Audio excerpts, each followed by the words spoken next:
Hey, horror people, how are you doing? Miss you, thinking about you, and wanted to update you. There are a couple movies that I've seen recently that are probably right up your alley, so I was going to give you a recommendation about them. I think I can recommend both of these movies, although I don't know, maybe not. The first, so they're both on Netflix, so they're able to be streamed just, directly right now. The first one, let me start with the good one, or my favorite one.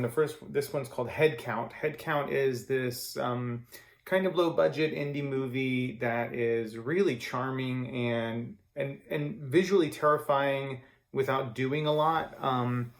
It's one of those movies where the director trusts the audience a lot, and so a lot of the scares and the stuff that's happening is internal as you're watching it and as you're being affected by it. And there's not, one of the things I hate about supernatural movies, which are my favorite, is that, frequently we'll get some kind of terrifying thing, some sort of unexplained thing, some sort of haunting. And then that lasts for a little while. And then suddenly there's this just huge narrative dump that happens where people are like, well, let me tell you why this is happening. A long time ago, there was a girl. And then it just turns into this detective movie that eventually just fizzles away all of the stuff that was scary about it in the first place. And I quite like those movies that just let the mystery be, and it's like Hereditary until the last 5 minutes, or The Shining does a really good job with this, where there's no narrative dump. It's very patient. It lets things unfold. If there is any information, we're given it in mysterious ways and we have to piece it together. The things that we see that are discontextualized or out of context are the things that make us scared. And this movie really does a good job with it. I mean, the premise is really simple. There's a guy that's going to visit his brother for spring break. There's some family tension there. He is younger than his older brother. He wants to sort of go off and experience the youthful things that you're experiencing on spring break. Remember when we had spring breaks? And he, falls in with this other group. This is a group of people that have pre-existing relationships with each other, and it's all very dramatic, and there's a lot of tension. And anyway, as people do, they start telling scary stories, and I think he just pulls up a scary story on his phone from some website, and it's a creepypasta, and it's about this entity who I could never figure out how you pronounced it. It's like, I think it's SHSJSH, and it's not important anyway. Weird shit starts to happen. It's very scary, and I won't give a whole lot more away because the most terrifying thing about this is kind of wraps up in a couple of reveals that I think are important. But anyway, it gives us a lot of this information about this spiritual entity without really ever letting us see it, except at the very end, which was a mistake. But whatever, if you can forget about that. The rest of it does so much with so little. It's a really useful meditation on how horror can get under your skin without having to do a whole lot.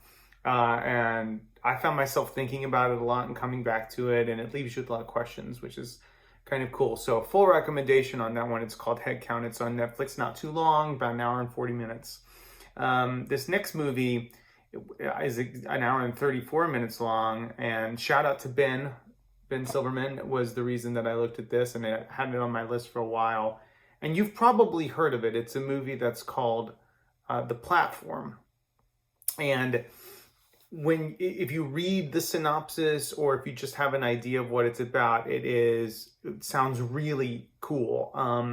And basic premise, not giving anything away, is there's this institute or this structure or this whatever, this building in which, as a social experiment, one of the good things I liked about this is a lot of the big questions they don't answer. You don't know if this is the government or if it's an experimental institute, or you don't know exactly what the people that are running this thing are, but it is a large structure with many floors, and there's a platform that goes to each floor and stops for about 30 seconds.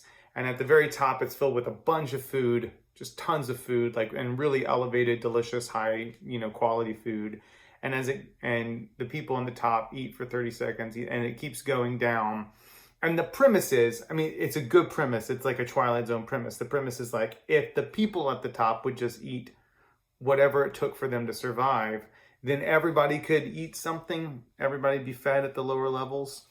But of course that doesn't happen. And so then it becomes a very obvious symbol for hierarchies and instability, and the way in which the people at the top, get fatter, and the people at the bottom, literally turn to cannibalism. So, and so the premise is really cool. A lot of the mystery of it is really neat. Watching it unfold is kind of interesting, until it becomes hostile. And at some point it just becomes, it dispenses with all of the really interesting ideas that it was dealing with, or maybe it just runs out of them, because then it just becomes torture porn, cannibalism, gore, just like, and reveling in that kind of stuff, which if that's your cup of tea, cool. But it felt like a bait and switch to me when I was watching it. Like I was like, well, I'm here for some really meditative, like, I'm here to really think deep thoughts about hierarchy, and I'm here to I'm here to parse these big questions. And oh my God, there's someone's eating a leg, and Jesus Christ, can you actually do?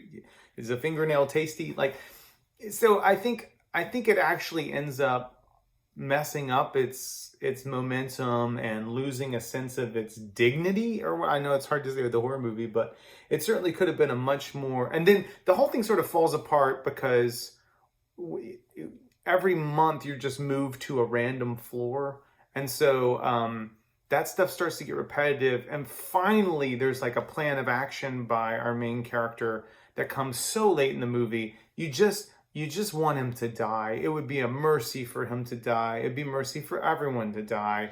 And he's like, I have a plan, and bleeding and everything. And you're just like, please, Lord, just kill this person. And then there's a whole plan, and it's a whole adventure sequence, and then it becomes The Great Escape or whatever the fuck. So it's a movie that doesn't really know what it wants to be. I call these sometimes logline horror movies, where they're like, I have a great idea for a premise for a horror movie. What if A Quiet Place is like this for me? I really hate A Quiet Place. It's a movie that never got past its log line. What if, in a world where you can't make a noise, you had children? And then the movie's like, that's really all we have. And this movie feels like that. It's like, what if hierarchy were literalized into a structure with a platform? And then that's it. That doesn't really go anywhere. And they're like, okay, let's just start eating people. So, I mean, recommending it. Yeah, it's interesting to see what they do with it. It falls apart a lot. But then some people do like that kind of cannibal subculture gore shit. I'm just not one of those people. And I actually think it takes away from it. So anyway, they're the two reviews. That's Headcount on Netflix, and that's the movie The Platform on Netflix. One final recommendation: if you do watch The Platform, I like to watch it. And my friend Marinda, we were watching it. We like to watch it in the original language, obviously with the subtitles. Don't do that, because whoever subtitled that thing, they just subtitle every other sentence. So you're going to have to watch it dubbed, unfortunately. And then I would go ahead and put those audio subtitles on anyway. One, because I'm old. And two, because it helps you. There's a lot of narrative going on. There's a lot of whispering, and there's a lot of things you can miss, and the dubbing's not particularly good. So if you're going to go ahead and make a night out of it, I would say don't try and watch it in the original language, unfortunately, which is something I like to do. I think that's it. Miss you guys so much. Hope you're doing well. Hope your summer's starting great. Stay scary.